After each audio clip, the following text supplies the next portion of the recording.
Martin Luther King Day, January 15th, 2023. This is Montana White with ATL Mix Show, Hip Hop, Money, Power, Politics. Y'all know what to do. Hit that subscribe button because today we celebrate the life of a king, Martin Luther King, right?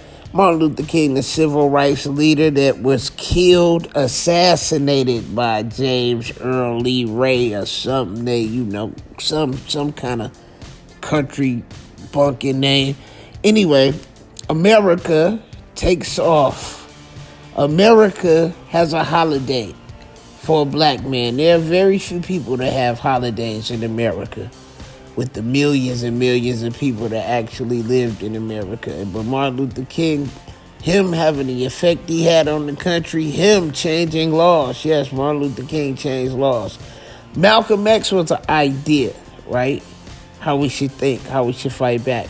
Martin Luther King was the working man in the system, though, because he actually had civil rights laws passed for us that benefit us right now to this day.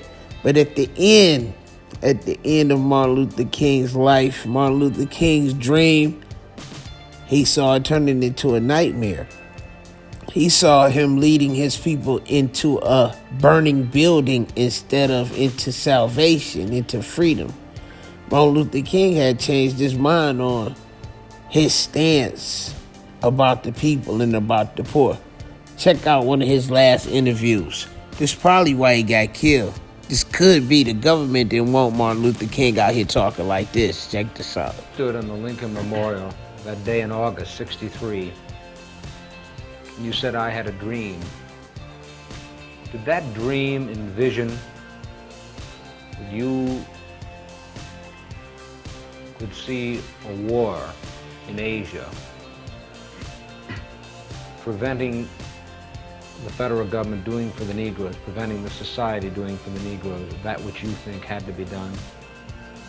No, I didn't envision that then. I must confess that that period was a great period of hope for me.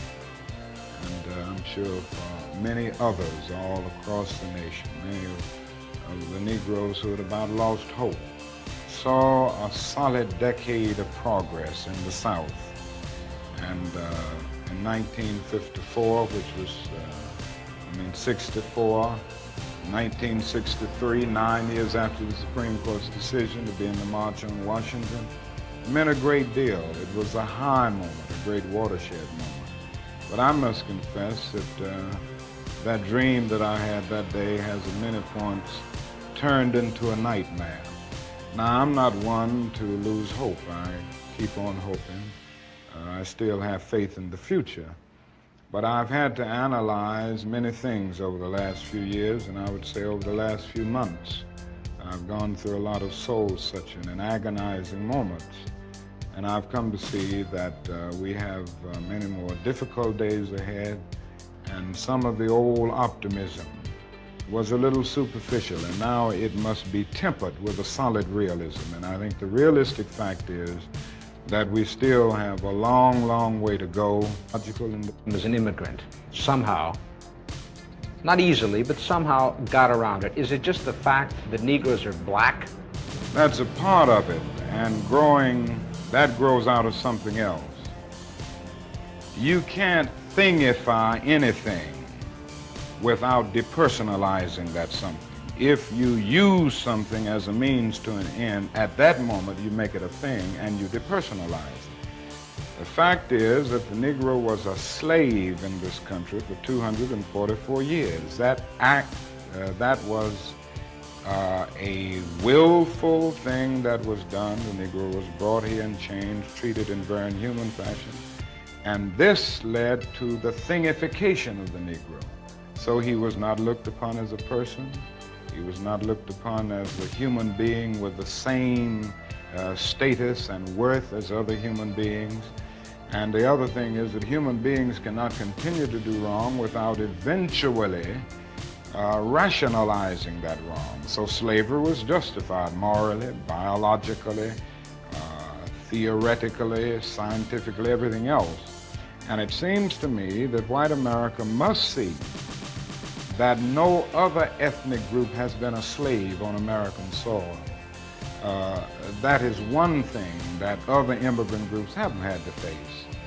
The other thing is that the color became a stigma. American society made the Negro's color a stigma, and that can never be overlooked. So I think these things are absolutely necessary. The other thing is that America freed the slaves in 1863 through the Emancipation Proclamation of Abraham Lincoln, but gave the slaves no land or nothing in reality, and as a matter of fact, to get started on. At the same time, America was giving away millions of acres of land in the West and the Midwest, which meant that there was a willingness to give the white peasants from Europe an economic base.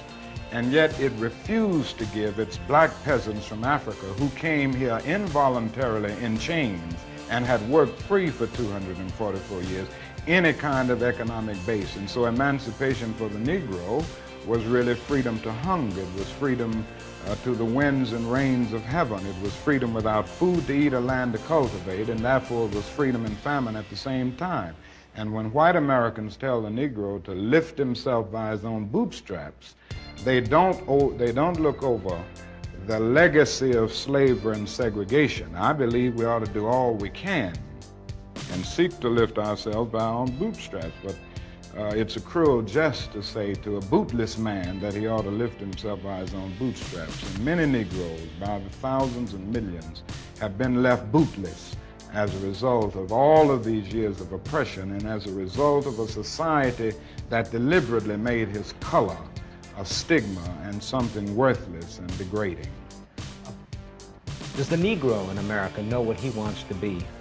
I think the vast majority of Negroes in this country know that they want to be people, they want to be men. They want equality, period. It just boils down to that. And we haven't been able to be people. We haven't been men because of all of the conditions that we've lived with and the syndrome of deprivation surrounding conditions, whether it's in housing, or in the economic area, or in schools, or in the vicious credit practices that we face in the ghetto, and all of the problems of closed doors and constant defeats.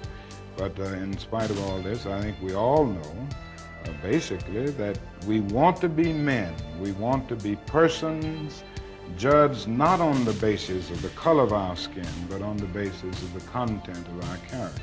Because there are three evils in our nation. It's not only racism, but economic exploitation of poverty would be one, and then militarism. And I think in a sense, and in a very real sense, these three are tied inextricably together, and we aren't going to get rid of one without getting rid of the other. At the very same time that America refused to give the Negro any land, through an act of Congress, our government was giving away millions of acres of land in the West and the Midwest.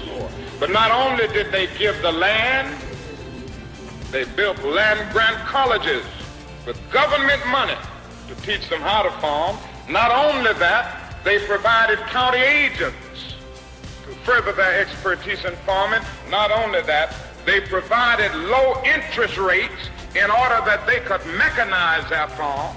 Not only that, today many of these people are receiving millions of dollars in federal subsidies not to farm, and they are the very people telling the black man that he ought to lift himself by his own bootstraps.